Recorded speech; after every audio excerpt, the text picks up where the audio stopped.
Hey everybody, welcome into the second episode of GRcast. I think that's the official name we're going with now because, all the really great names I think are taken, right?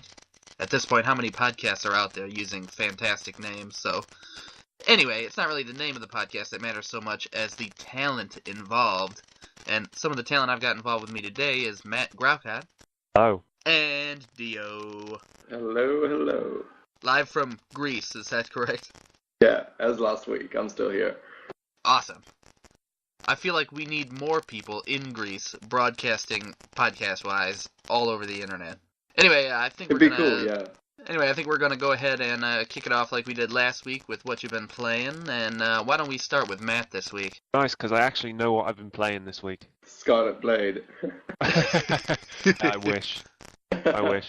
No, I haven't had much time this week. I've mainly been focusing on two different games. First is Discworld, and it's kind of an old one, so I don't know how many people can kind of realize that there's a game based on Discworld. There's actually 4, but I'm playing the first point-and-click one. It's a bit of a classic because it's partly because of its voice cast. I mean, you've got Eric Idle playing Rincewind. The voice cast is Rob Brydon before he was Rob Brydon, Tony Robinson, and there's some other people in there. But also it's infamous because it is just one of the most difficult point-and-click games you want to name. There's a valid complaint about point-and-click games that sometimes the puzzles can be a little bit overcomplicated. You need these items that perhaps you wouldn't naturally think that you would want to use. And Discworld is really the very pinnacle of that problem. I mean, there's the story's based on Guards, one of the early Terry Pratchett books, and basically what it is that a sect have summoned a dragon, and as Rincewind, you have to stop that dragon, and you have to get a gold item from each of the sect members, and it is just one of the most difficult things. 5 or 6 different sect members, and each have a gold object, and for instance, there's one bit where you have to go into the shades, and there's a thief hiding in like a little crevice, but you can't actually get to there. You need a ladder, but you can't just put down a ladder. You have to soften the other end of the ladder so that it doesn't wake the thief up. To do this, you have to read a bit of graffiti on the inside of a toilet door, which says to go and see, which says you have to go and see Big Sally at for a special at a brothel. Go and see Big Sally, and her special involves egg and flour and some other things. It's just basic ingredients to custard, and you have to travel the world trying to find the ingredients to custard. Then you give the ingredients to Sally. You go inside the brothel. You go out with a bra. And you put the bra on the end of the ladder to soften as you drop the ladder. Now just imagine this came out in 1993, 1994. There is no internet to find out how to do this. It would just drive you mad. And it sounds easy because I've just given you the linear version, but there is no indication of what you need, the ingredients. And that was actually one of the easier puzzles. That sounded obnoxious. There's another where you have to go to a bar, and there's a guy who's kind of really scared, and he tells you that last night he was mugged. Well, not mugged. His hotel room was broken into by a ghost. And later in the game, you go back in time, and you have to go into his hotel room, put a sheet over your head, and reenact what he tells you happened in the bar. And you do that, and then something else comes up that he never mentioned. So you have to go forward in time and then ask him for the next bit of the story so that you can go back and reenact the whole thing. Wow. This was pre-game FAQs. Wow. But it is a fantastic... It's got Eric Idle in, and it is so funny. And it's it's very well made in terms of the world of the Discworld, and it's well worth a play for pretty much anyone that's got the chance for it. My second game, Joe, you might want to do the fanfare, was I've been playing the first Bioshock. Oh yes. My god. Peer pressure wins out. I'd fancied it since Infinite came out. I'll be honest. It got great reviews, and Infinite really be in the mood for it. So I was going to play it one way or another anyway. But Joe's bullying hit it off. It finally pays off. I started it. Yeah, Nice work, Joe. after 4 fucking years. I found something out about Bioshock fans this last week, and that is that, when you say something negative about Justin Bieber on Twitter, well, if you say anything negative about Bioshock, you get so many people trying to tell you how little taste you have and how wrong you are. There is just these people. Everyone has an explanation for why you don't think Bioshock is the perfect game. Well, they do have kind of a point. They don't at all. Great game, and I'm really enjoying it. I think the atmosphere in the world is absolutely fantastic. It is unparalleled, but the gameplay sucks ass. Anytime you have to fight more than one thing at a time, or anything that's got a little bit of speed, it is just obnoxiously difficult. And it's the controls that are against you. And I can see it being so easily fixed in Bioshock 2 and certainly in Bioshock Infinite. But at the minute, there are times where I just feel so frustrated. There's a bit I've just done in the fisheries. You have to put your weapons in like a tube, and you go on through, and then you're ambushed by about 4 different people, 4 or 5, and then you've got a camera to the right of you, and if you get seen, then it's someone's bots. And there's a turret at the other end of the room. And there is just so much going on. I defy anyone that hasn't played that game multiple times to get through that bit without dying. Well, all you gotta do is electrify the camera and the turret, and then hack them so they're on your side, and then they kill everyone while you run in a circle.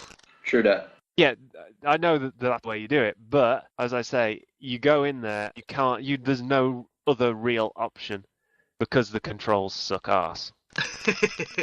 I was just going to say, I can see why it would be a top-rated game, and it's a strong shooter, but it's not perfect. And I think there's a problem in the gaming industry right now where people are kind of going anti the big shooters. They're going anti-Battlefield and anti-Call of Duty. And I think this is kind of the other side of it, where we're not allowed to judge games that are deemed artistic or that are deemed higher purpose. We're not allowed to judge them by their faults. And you see it a lot with Journey last year, or Limbo. Limbo's the one that always winds me up, because that game got 10 out of 10, 10 out of 10, 10 out of 10. And it was like 15, 16 pounds. It was really expensive when it came out. And it was about 4 hours long, and it wasn't difficult. The bloody thing they did was put it in black and white. And it was nice, but it didn't deserve 10 out of 10, 10 out of 10, 10 out of 10. And I find the same with Bioshock in some ways, that people are drawn into the world and the characters, and so they should be. But anyone that says, well, it has its faults, they're not allowed to talk, which is probably why I have so much. I can agree with that in a way, because I actually just started playing Bioshock 1 again last night. I ordered the Ultimate Rapture Edition, which has Bioshock 1 and 2, and all of the DLC for both games on it. And I mostly got it because, well, I had just played Infinite. I finished Infinite, which was fantastic. And I wanted to go back and sort of compare between the two, the differences they've made and everything. And because Charles last week told me that the Minerva's Den DLC for Bioshock 2 was really good, I figured I'd try that out at the same time.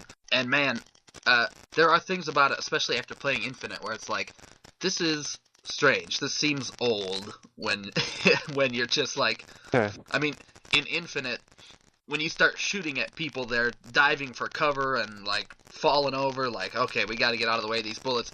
In Bioshock, it sort of makes sense, because they're basically just meth heads, right? But they just run at you. They don't even care about anything. Right into my machine guns, my grenades. I've got fire flying from my fingertips, and they're just like, doesn't matter. I'm coming up there to beat your face. But, that's another thing that I've kind of picked up on, is that, start with, you go through kind of the first parts of Rapture, and there's the woman with the gun, and there's people screaming at you from the shadows. And I've played probably for about 4 or 5 hours now, and get to a point where you start hearing the same things pretty quickly. And I got to a bit after the ambush, actually, just after it. There's a room behind that you have to use your flame to, you melt the ice outside and then you can go inside. And I was stood outside the door and I just did a little test and I left it for about 3 or 4 minutes. And there was just people in this frozen room screaming at each other. And they not at each other, but just screaming randomly. And they were just stood inside. It was just like the most shooter game sort of thing. And if I'd have left them, they just kept on shouting as if they knew I was there, if they picked up on the fact that I was there. I think one guy said, "I'm so lonely," about 20 times, and he's in there with another person. And it was just like, it completely, any immersion that I'd had after just having that ambush, it was gone. Yeah. Yeah, I think Bioshock Infinite fixed a lot of those problems. Yeah, and like I say, a lot of them are easily fixed. It's like they were focusing on the world and they were focusing on the characters, and that's fine because it paid off and it was a fantastic game. It's a fantastic game. Have you finished it? I haven't. I'm still on the way. Oh, okay. I thought maybe we could discuss the ending, but next week. Spoilers, 4 years later. Yeah, Soylent Green is people. You have to, but go on. You have to at least get to the twist already. That's the whole point. That's the part that makes everybody give this game a 10 out of 10.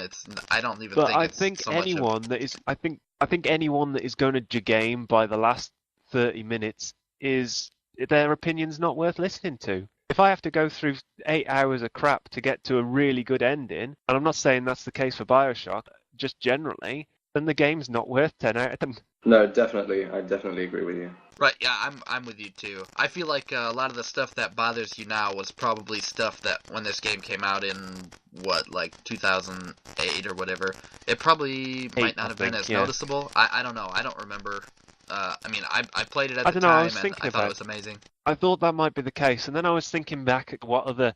I think Call of Duty 4 came out in 2007, and, there were a lot of smoother shooters. And it's as I said earlier, I think they were focusing so much on the world that it kind of got to a point where, well, how are we going to bring together cool bits of story? And I think it got to a point where perhaps they should have focused more on the gameplay, and instead they focused on the world, which is fine because, as I say, it paid off, and they now have the chance to fix the gameplay in Bioshock 2 and Bioshock Infinite. Yeah. Yeah, as I'm playing Bioshock 1 again, I love that world so much. The whole destroyed 50s underwater thing is so cool to me. I can't decide. I don't necessarily think I like Rapture more than Columbia. I mean, Columbia is great because it looks so good and you're actually with crowds of people who aren't necessarily trying to murder you all the time or whatever, but maybe it's just a nostalgia thing. When I'm cruising around Rapture and it's dark and there's guys screaming at me from the shadows and whatever else, I'm really into it. Alright, why don't we kick it over to Dio now and find out what he's been up to? Yeah, this past week I'm still playing Sly Cooper Thieves in Time, just collecting bottles and everything. I love Sly. I grew up with Sly. It's just an unbelievable game for me. The team at Sanzari Games have done an unbelievable job, like putting all their love and effort and all their creativity into this game. Hopefully future titles. Have you guys played it or? I haven't. What interests me isn't the developer the one that did the HD collection? Yeah, it is. That's really interesting to me because it's gone from the point where they're porting a title, I don't know how it happened, but imagine that they put a pitch in or something, I don't know. But it's very interesting to me that from one very small job, that it's kind of snowballed into taking control of the entire IP. And yeah, sorry, go on. No, you go ahead, mate. Basically, Sony didn't know what Sanzara were doing. While they were doing the HD trilogy, they just, because they're fans of the game, I'm assuming, and they just did this mock-up of Sly 4, and they presented it to Sony, and they liked it so much, and they actually greenlit it. I mean, that's a great story.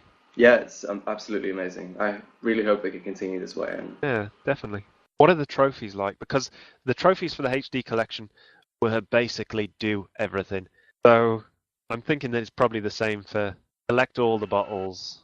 Yeah, you've got the collect all the bottles ones, but it's got in each chapter, in each episode, there's different arcades, and you get trophies by getting high scores on those. You get trophies by playing ping pong with Bentley, like the turtle guy. Right. They're quite varied, yeah. Oh, okay, cool. Sly 3 in the HD trilogy, it's just an easy platinum. Just basically go through the story. I played Sly 1 and then I played Sly 2, and I just couldn't bring myself to play Sly 3. I played them all within a very short time, and Sly 3 is the only one that does not have bottles, so it those would have been the trophies easiest one. Yeah. I enjoyed the first one, but they changed it so much for the second one. And Yeah, what the worried first me, one was really hard. you think? Not more annoying than hard because you just have one life. Yeah. And, yeah. Yeah, I guess. One of the things that worried me with this fourth one, and I think the reason why it's getting mixed reviews, some people love it, some people don't, is that the original team that built Sly went on to do Infamous. Mm-hmm. And I think, and Sly opened the door for so many other open world games, Assassin's Creed, the like. And I think a lot of people felt it was going to step back to just do Sly 4 like Sly 3. Some people were hoping that it would much bigger. Assassin's Creed or Infamous size. Yeah, I was hoping it would be a little bigger, to be honest. But even so, you just have to admire what Sanzaro have done, and the worlds are absolutely amazing, just stunning to look at, to explore, this and that. And that's why I was so in between the 8.5 and the 9 for the review, which we discussed. And I eventually went with the 8.5 because they could have changed some things up. And they could add in multiplayer at some point, maybe co-op multiplayer. That would be a nice addition if it was done properly. For the Sly games, yeah. I've in the past I've seen like the graphics and everything, and I always go, man, I really like the cell shading. For some reason, when I was a kid, I hated cell shading. When the first pictures of Wind Waker came out, I was like, "Nah, it's a baby game." I hated anything to do with it. And now, anytime someone does the cell shading, it looks so much better to me than the the people who try to do fantastic graphics and then you can just see through all the cracks in the world. It's like, I don't know, I feel like more people need to use that really stylized cell shading, and whenever I see Sly, I want to play it. I played the HD collection. I don't think I finished any of the games, though. Maybe this is the new one that I should go and grab. Yeah, it's a pretty cheap price as well. Like, if you get, with cross-buy and everything, it's 40 euro, 40 quid, I think. Yeah. And you get the Vita version for free. Assuming you have a Vita to use, of course. Right. Who doesn't have a Vita? Yeah. But it's a good choice if you want to get into it again. Updated graphics engine and all that. Ugh. Don't quit. You guys need to quit trying to sell me on games to play. I'm too busy playing games from 4 years ago. I've already played multiple times. I've got probably 6 games sitting there on the shelf that I should be playing, and I'm not. Oh, this is on the wrap. Dungeon Keeper 2 last year, so I've got a real load of catching up to do. Yeah, you're never going to get to play all the games you want to play. You're going to have to start making some cuts. Yeah. That's fine. I feel like I just want to hear on the podcast your list of games from the past that people have said are like the genre-defining experiences that you haven't played even 10 years later. Wow, okay. Okay, so Half-Life 2. At all?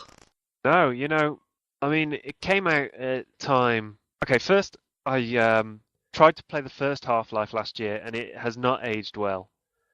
When they brought out the Black Mesa mod, or whatever you'd call it, it's like just a whole new remake, whatever.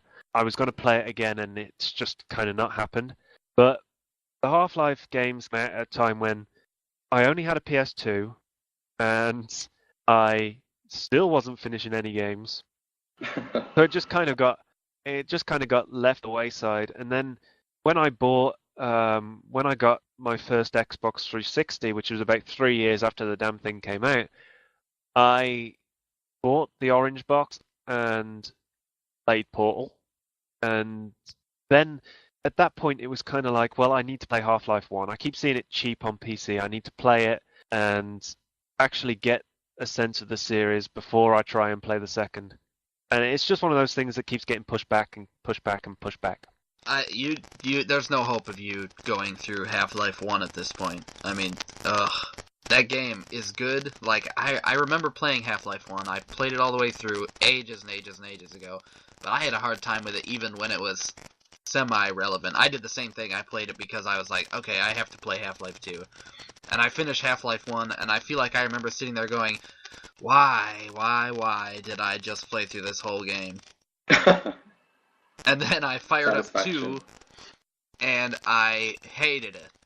So I didn't play it again for about 6 months or probably more than that. And then I thought, everybody loves this game. I must have missed something. So I fired it up again from the beginning, and I hated it. And I must have done that about 6 different times, where I tried to play it, and I went, this game is so standard. Why does everyone think it's so good? You just walk from place to place, and guys lean out over the corner or whatever, you shoot them in the head, and you move on. It's boring. For some reason, like the 7th time I played that game, I really liked it.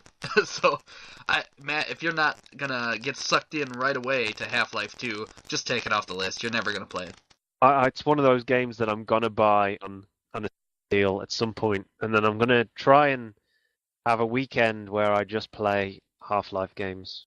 One of those sorts of things that never actually happen. But it's all right because Valve will have my money, so that's what they want.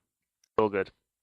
Yeah, Gabe Newell or whatever. I'm trying to think what else there is that I've never played. I should have done. The Blasphemers list, I think, is what most people will think of this as in the coming days and weeks. Yeah. You know, I mean, I'm 23. I had to think about that. I'm 23, and I grew up in England at a time when perhaps we weren't. I mean, we're still not. But the early 90s, we didn't get games.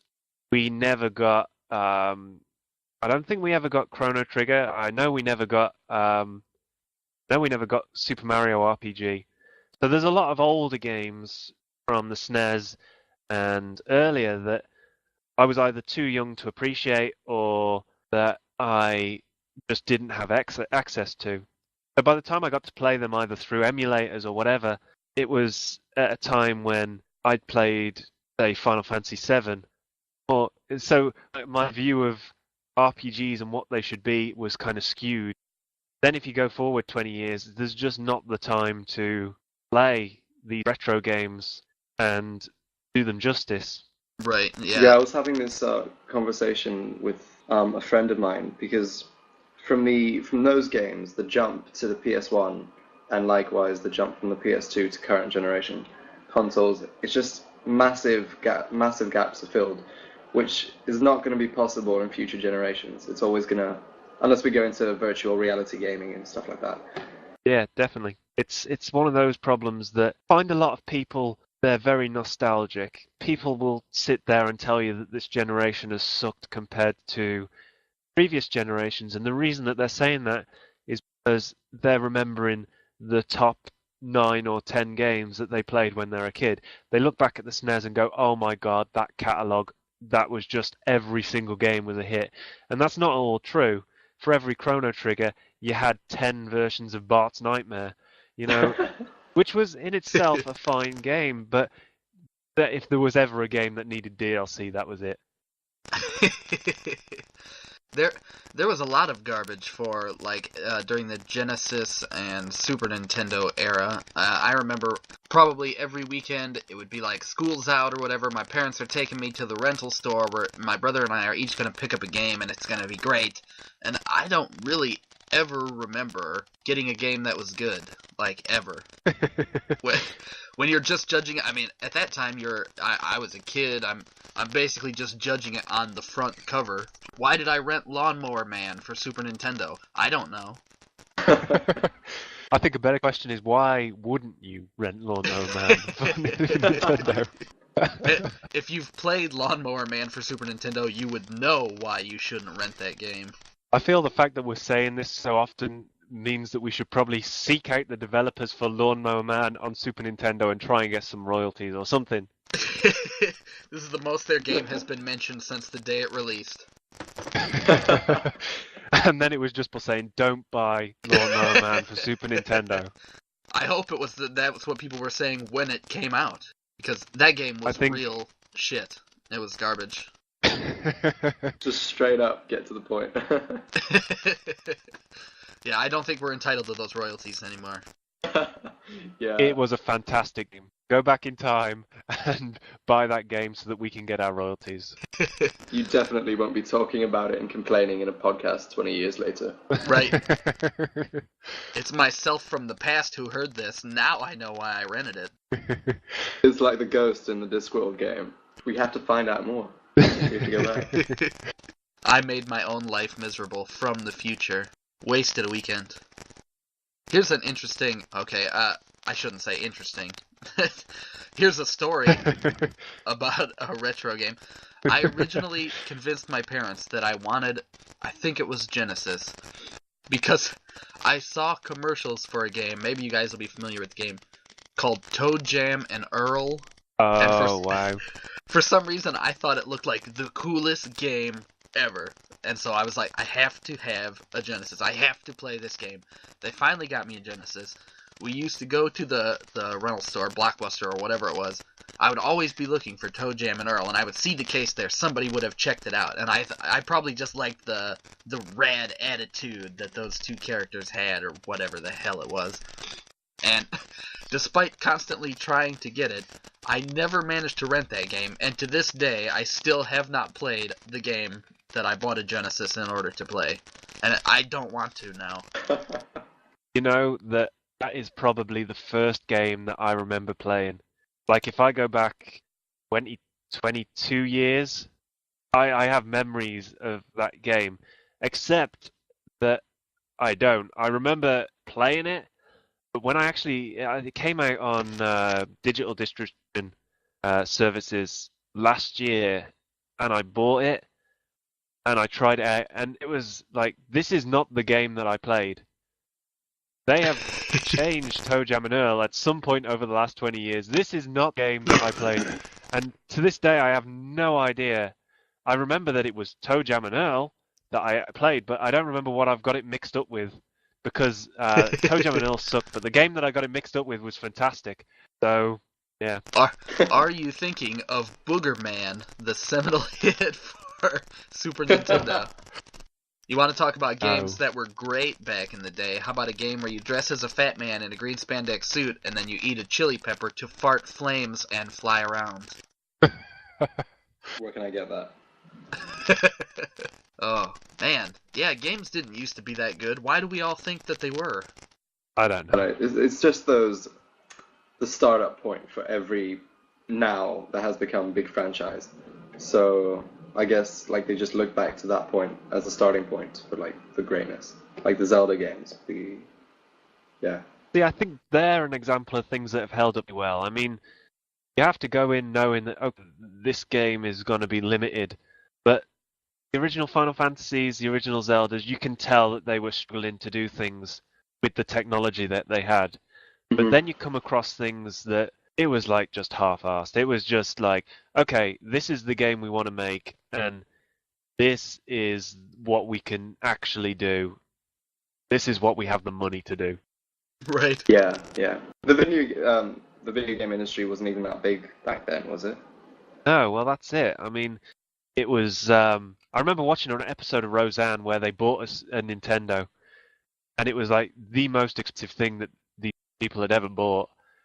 And that would have been around the early 90s, kind of 90, 92, 93 that episode aired. So there was obviously an awareness of what it was, and it was obviously popular enough to end up on Roseanne. You know, I think that we've come such a long way, and it's been such a mainstream thing that now the people that were there at the beginning of the 90s liked people to know that they were there at the beginning of the... I actually played Metroid when it first came out. Right. I was there when The Legend of Zelda launched, and they kind of start believing what they're saying. I mean, I'm not going to be the person that says every single game this generation is fantastic, but I do get the feeling that on the whole, the quality has been more consistent this generation than perhaps any other before. I remember buying games on PS2 that lasted for about 2 hours, and I'd spent £40 on. I remember buying games on the N64 that would cost me probably $80 in today's money, and they would last me an hour and a half. I remember one game where I drove around knocking down buildings. It was basically a racing game, and that was all you'd do. Each map was exactly the same, and it cost me, because I liked the front of the box, £60. Wow. Yeah. And yet these were the best games ever made, You know, in some people's opinion. I sort of feel like there's a little bit of, you had to think that every game back then was the best game ever made because you were a kid and you had, if you got a game, it was either because you convinced your parents to get it for Christmas or your birthday, or like me, you got to go rent games or whatever. But new games were like few and far between. If you had to enjoy every single one you got.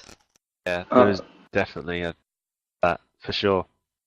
Don't we owe current generations and everything to that mindset though? Because if everybody thought that each game was a load of crap, then there wouldn't have been such a boom in the industry. And That's this true. and that. Yeah, I think it helps that people. We had the Resident Evil series as an example, and it was pretty popular. I think the first one sold a few million, which on the PS1 is all the more impressive. And obviously over time it got ported and it sold more and more and more. But there came a point at the turn of the millennium where there just was no one playing the Resident Evil games. They'd sell a million. The remake, which everyone says is just the best Resident Evil game. It sold 1.5 million copies. Everyone that has played it, pretty much everyone that has played it, has bought it pre-owned in the years since. Wow. And that came out in 2002, 2003. Came out in the same year that the film came out.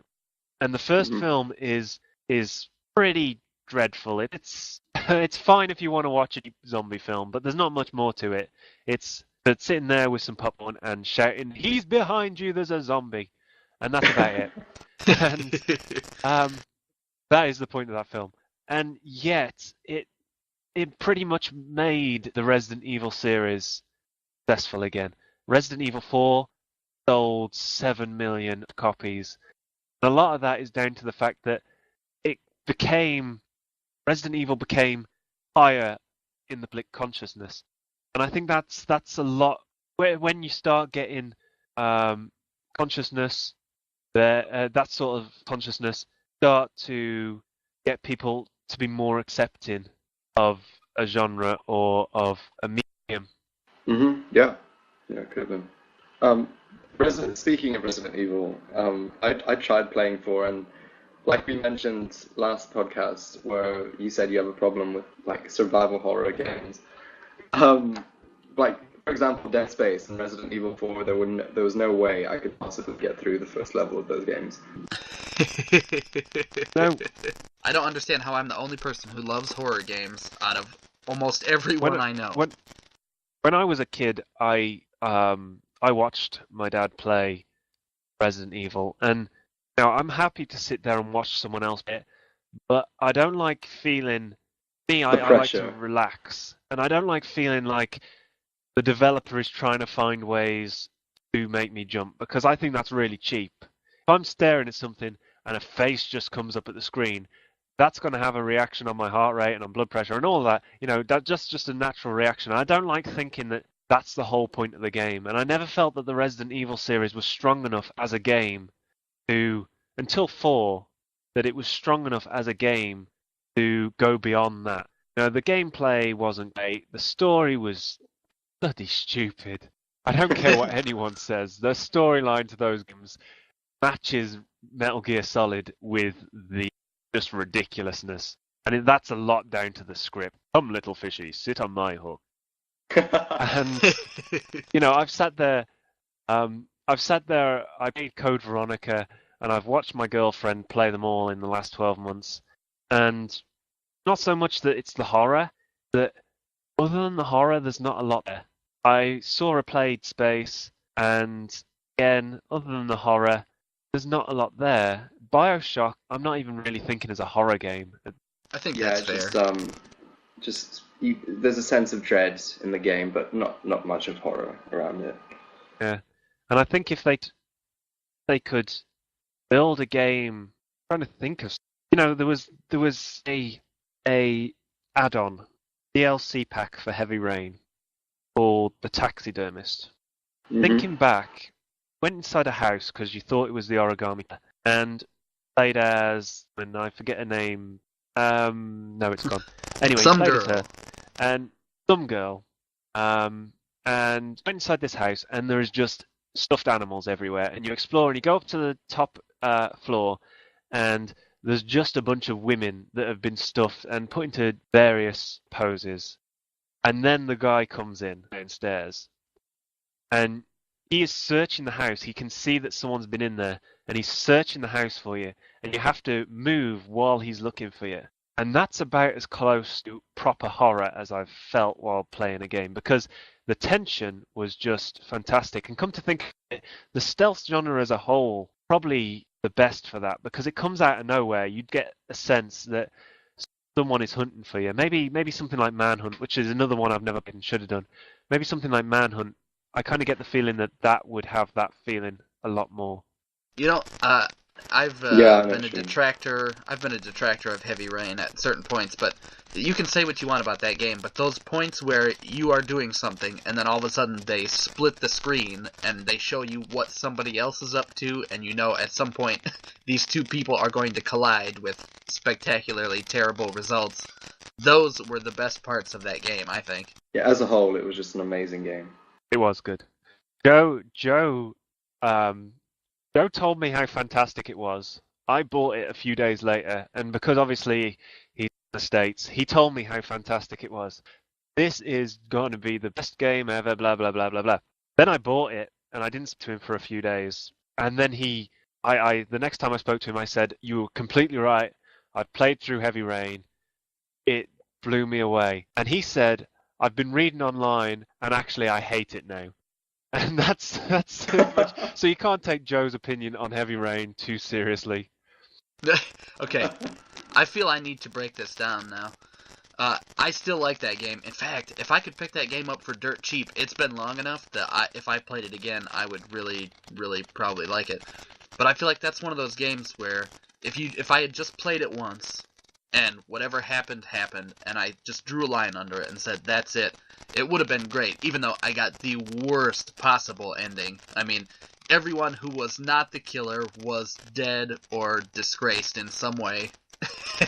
And the killer just, like, wandered off, like, oh, I did a great job, I guess, woohoo, and, like, wandered off into the sunset. But, there were so many points in that game where they did these strange things, and the one that bothers me the most, even now, is there's a point where the girl, like, I don't remember her name either, she's talking to the killer's mom, and the mom leans in and whispers the name of the killer to her, and to me, that was amazing, because I assumed that the choices you had made throughout the game would lead to her whispering a different name to her each time. Like, depending on what you did, it could be this guy, it could even be the FBI guy, or whatever. And I was like, this is amazing, I can play this game 4 different times, make different choices, and it'll be a different killer every time, or whatever. And then, that turned out not to be the case. It's always the same guy. That was really frustrating to me, because why were we still keeping it a secret from the player at that point? She could have just said it out loud if it was not going to be different people, potentially, each time. It kind of makes me wonder if they planned to have it be different people, and then they didn't have time, or they didn't think they could make it work story-wise.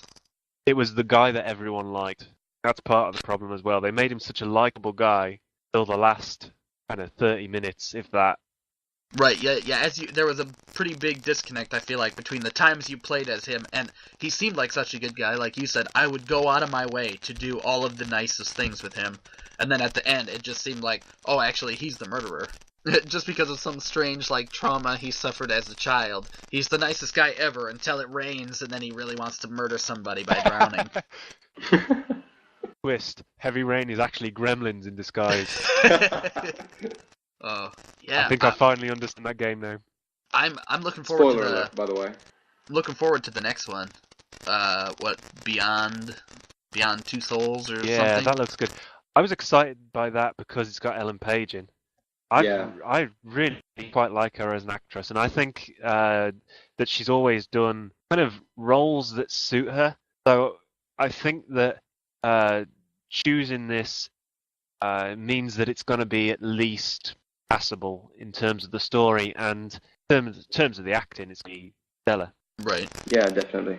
Yeah, I remember reading when that game was first announced, or shortly after it was announced, there was somebody who wrote an article about it, and he was frustrated because, for people who don't know, there's in the game you play as a ghost or something, and you can possess different people to like help her get through the situation she's in or something. I'm not 100% clear on it, but I know that somebody asked David Cage from Quantic Dream, the guy who comes up with all these crazy games, how come you can only possess, like, some people and not other people? Is there, like, a cool storyline reason, or is it just, like, arbitrary? You only can possess these people because I only want you to possess these people. And David Cage said, oh, it's just arbitrary. There's no story reason for it. I just don't want you possessing some people. That seemed kind of strange. But I almost didn't buy Heavy Rain because I don't know if either of you have played. It was called Fahrenheit here. I think it was Indigo Prophecy in the States. Yeah, that's correct. The game that they made before. I played that game through to the end, and it was pretty much Heavy Rain.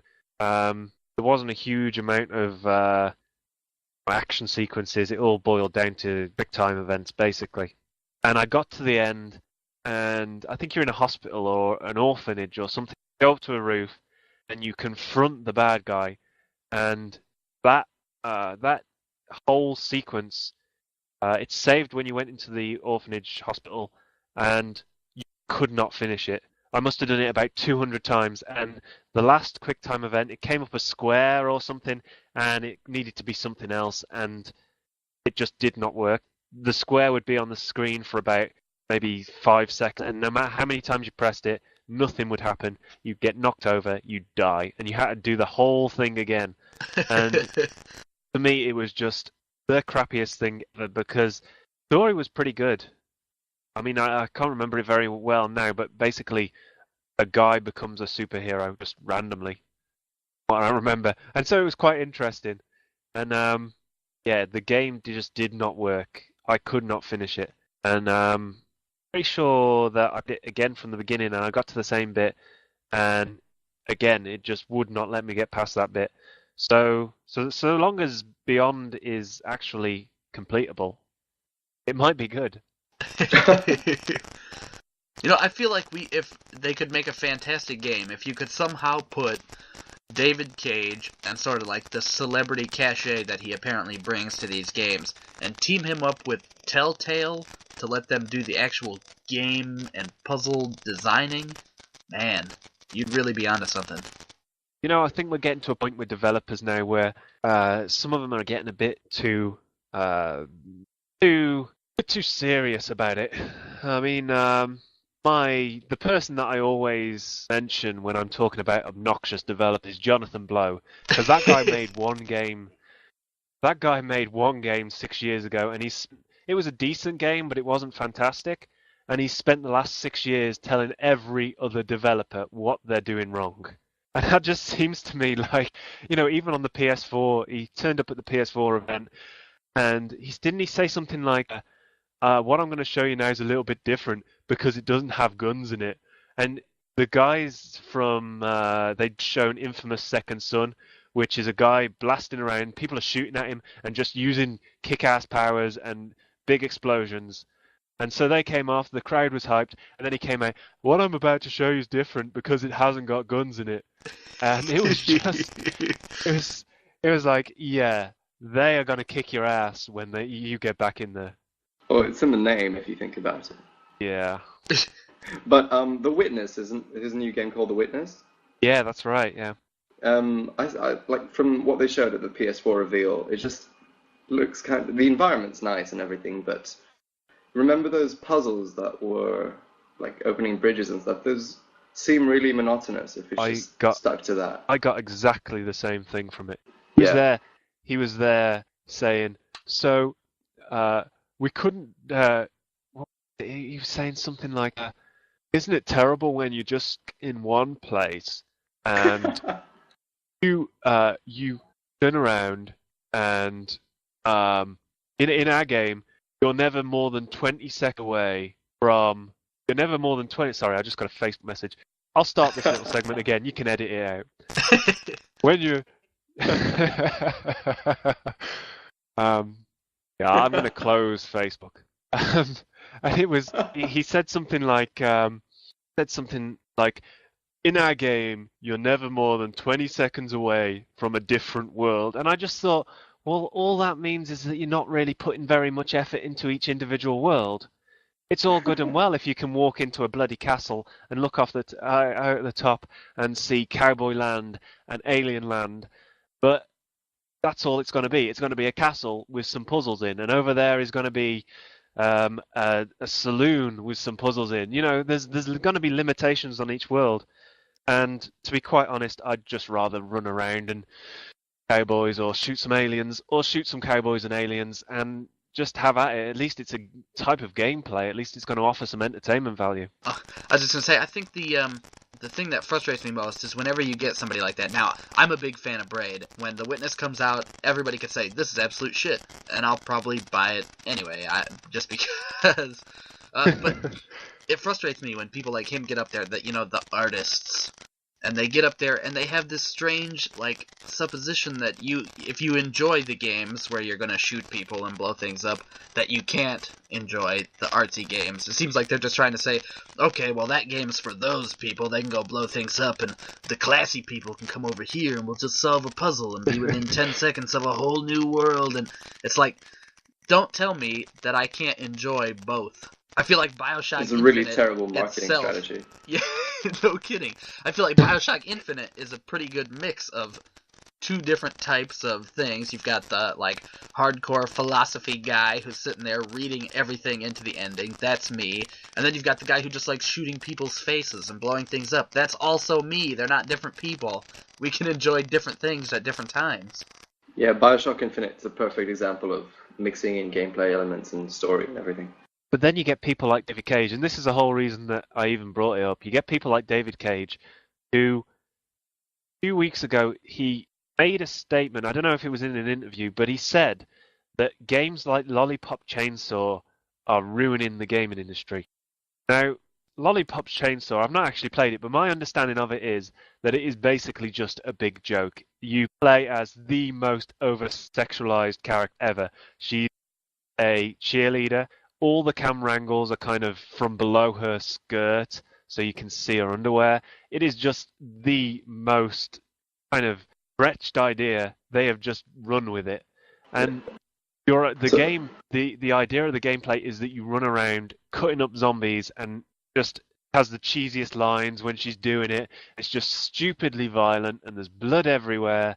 And David Cage said that games like that are what a spin gaming industry being taken seriously. And as soon as I read that, my first thought was, okay, he doesn't get the joke. He doesn't get that they're doing it on purpose to show how violent and sexist the gaming industry are. And if you can't get that joke, then it kind of comes to the point where it seems like the games you're making are a little bit too serious. It looks like you're gonna be a film director who is making it interactive rather than Steven Spielberg, who can do really serious films and then fun films at the same time. Right. Quentin Tarantino, another Quentin example. Tarantino, yeah. Yeah, that's There that you go, same exactly.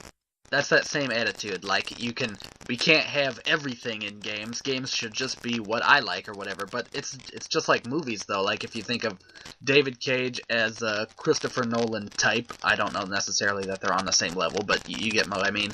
And then Lollipop Chainsaw is like a Judd Apatow film. There's room for both. I don't want to play Lollipop Chainsaw because it looks like a piece of shit. But that doesn't mean I'm going to say... leader and you chop up zombies. That's true. Zombies. I don't know. No, I'm not going to play everything with zombies. That game looks stupid as hell. But I'm not saying that the people who wanted to play it and laugh at it and they were in on the joke, or even the people who were just like, oh my god, it's a cheerleader and there's zombies. Whatever, man. Play what you want. It's your free time. Yep. Anyway, before we finish this out, I wanted to make sure we touch on the guy who went on Twitter strangely defending the always-on Xbox, even though they haven't officially said that it's true yet. Have they? I don't think. No, they haven't. And it was quite interesting because a Major Nelson, I'm actually going to look this up because I don't want to put words into anyone's mouth.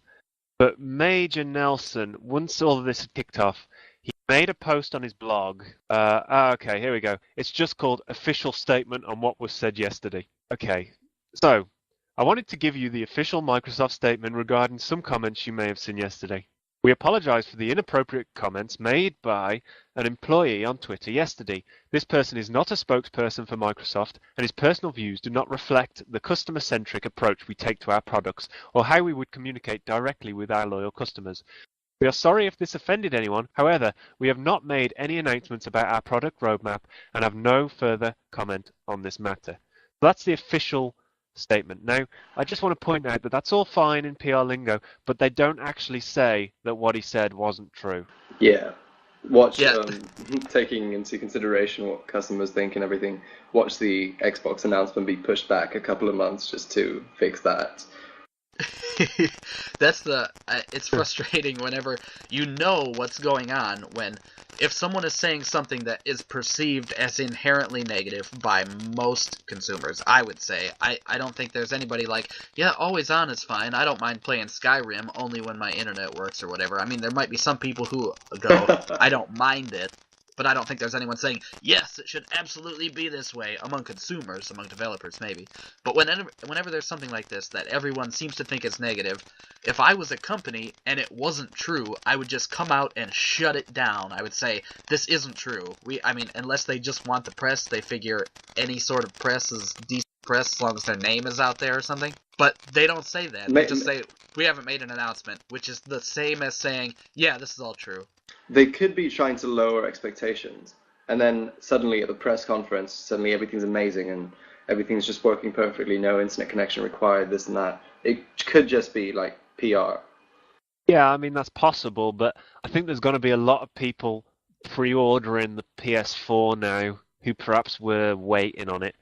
I think this has actually had a negative effect on how people are viewing it, and I think the time, because the way that I'm getting it, and it's something I saw on a message board the other day, and it makes so much sense. And it's something that some crazy people were criticizing Sony for as well.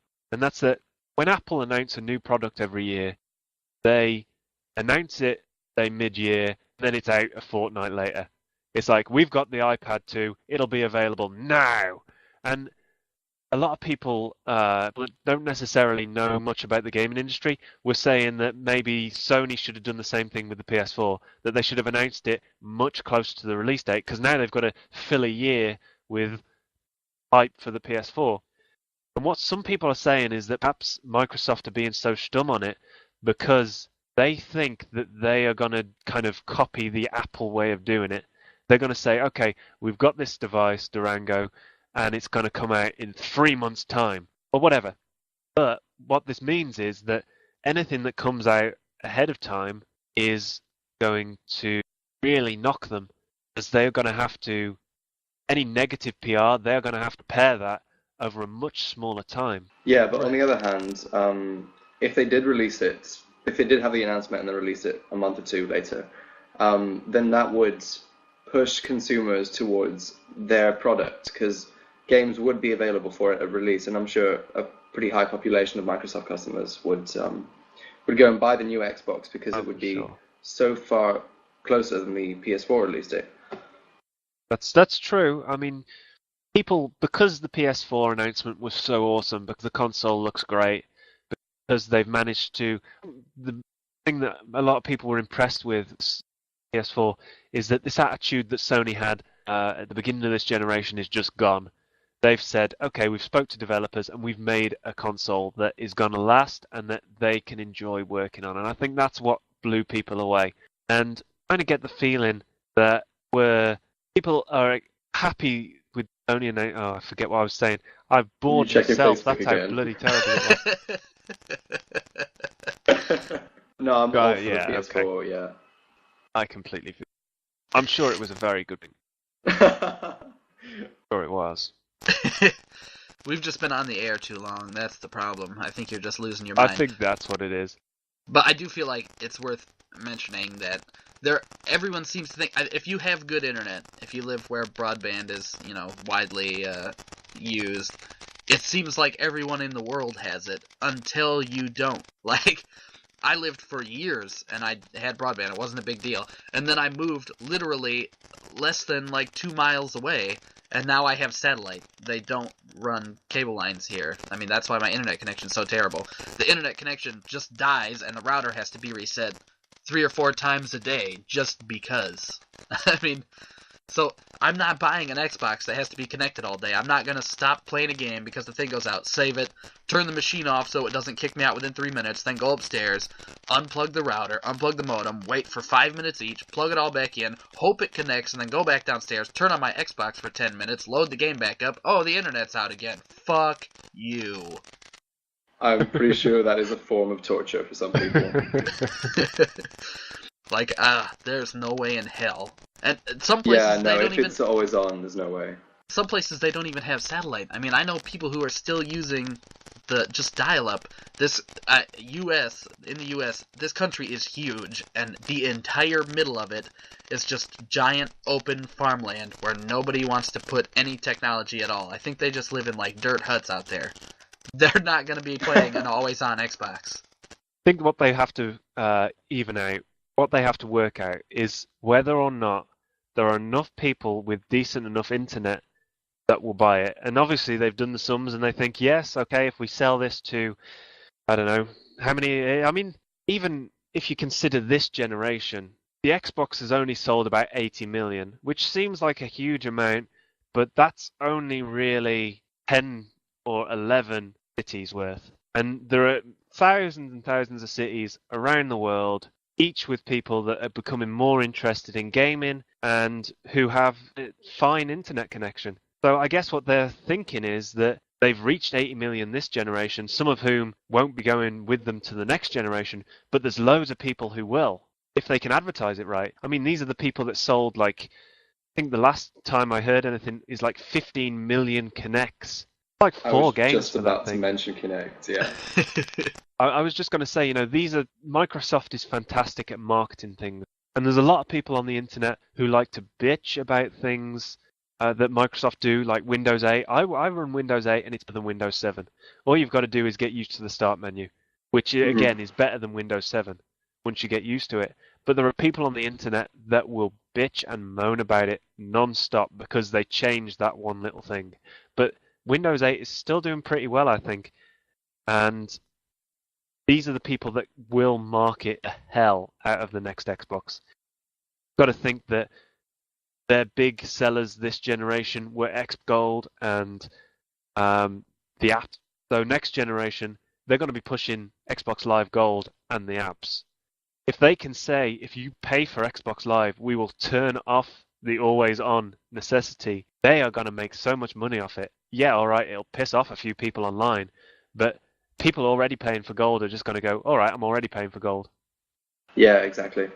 I feel like the whole announcement about Always On, it just feels like such a natural outgrowth of what we already have this generation, doesn't it? And here's what I mean. It's like you've got your Xbox Live. If you want to play games online, which seems like it should just be a God-given right, as far as I'm concerned, I already pay for internet. You have to pay extra money for Live, and a lot of people think the service is worth it. It's really good. Then you get the PS3. The service wasn't as good for a long time. I would say they're pretty close now, if not equivalent, right? But you don't pay anything for it.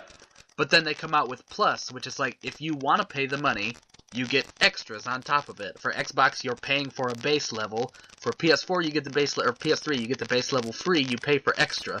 And then I feel like it's the same thing for the next generation. Xbox is saying, you have to have internet to play our console. PS4 is saying, well, guess what? You don't have to have internet. But if you do have the internet all the time, look at all the extras you get. Like the, Gaikai, the cloud stuff. You can download a game and play it while it's downloading.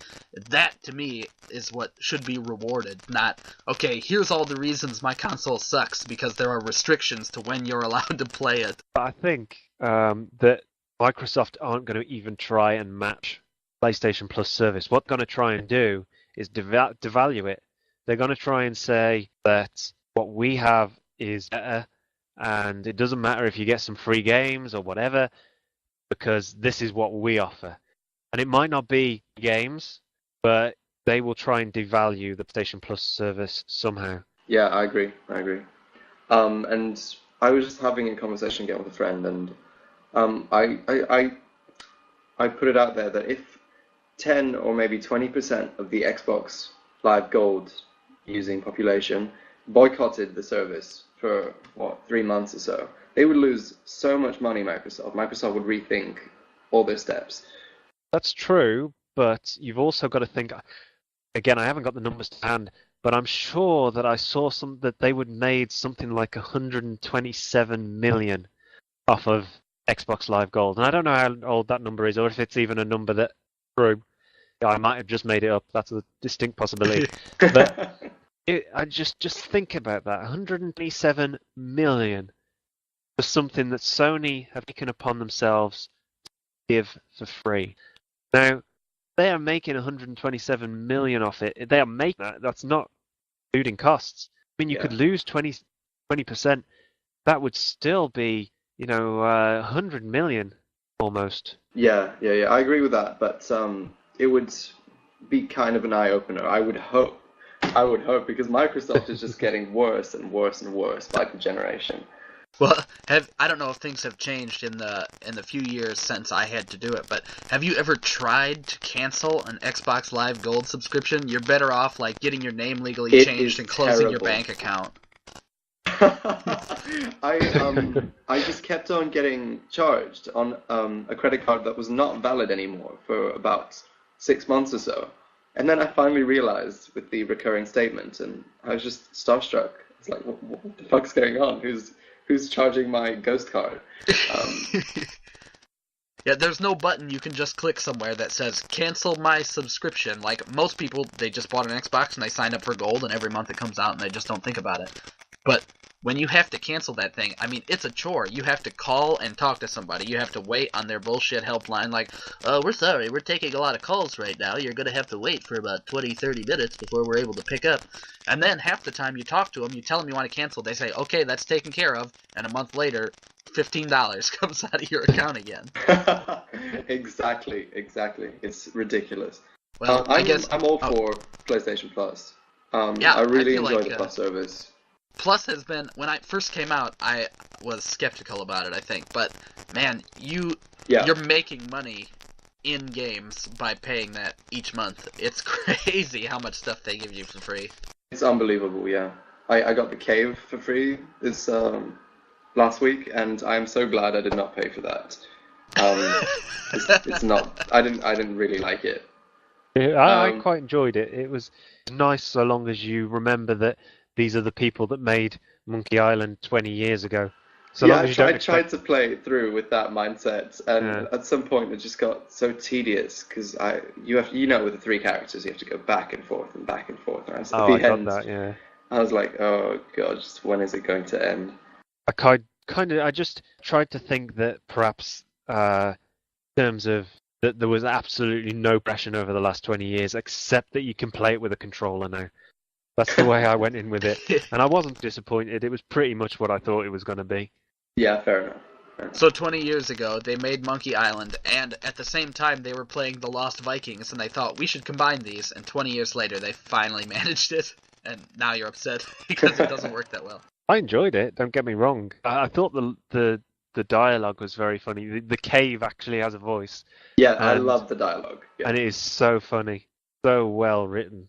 And it's just a shame that I'm going to say this, and Joe, you're going to hate me for it, but I've never thought that Tim Schafer is that great a developer.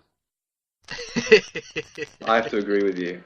I would have to. I think he comes off as a little obnoxious as well. Brutal Legend is terrible. Yeah, it's not that good. But it's Psychonauts, and Psychonauts is the game. That's the game you want to play if you like Tim Schafer, and even now it's been so long. Probably. It's kind of a one-hit wonder, though, when you think about it. Grim Fandango was fantastic. Monkey Island was fantastic. Maniac Monkey Mansion. Island was good. Maniac Mansion's where it's at. Love that game. Day of the Tentacle both. That's before my time, Joe. Yeah, I'm an old one. I remember playing Maniac Mansion on the NES, using the little D-pad to scroll a mouse down to the bottom to say pick up, and then scroll it back up to the key, and then scroll back down to use in, and then scroll up to the door, and it was like, ugh. I'd still play it right now probably, but man, it would be frustrating. Okay, somehow we started this talking about games like Bioshock Infinite, now we're talking about Maniac Mansion. I think it's time to call it quits. Yeah, so we'll put a cap on it for this week, and we'll presumably be back next week. Hopefully the quality will be a little better next week. I should be getting a mic. Everything's going to be great. I'm telling you, this show is really growing. People are going to love it. But for this week, thanks for joining me, fellas. Thank you so much, Joe. Thanks, Joe. All Been right. a diamond. You're a star. Oh, don't stop now. You've only scratched the surface of my greatness. You're the most beautiful, attractive podcast host that has ever been. Jonathan Blow would be proud. I think that's and you a good know place how he to got his stop. name. All right, that's it. We're out.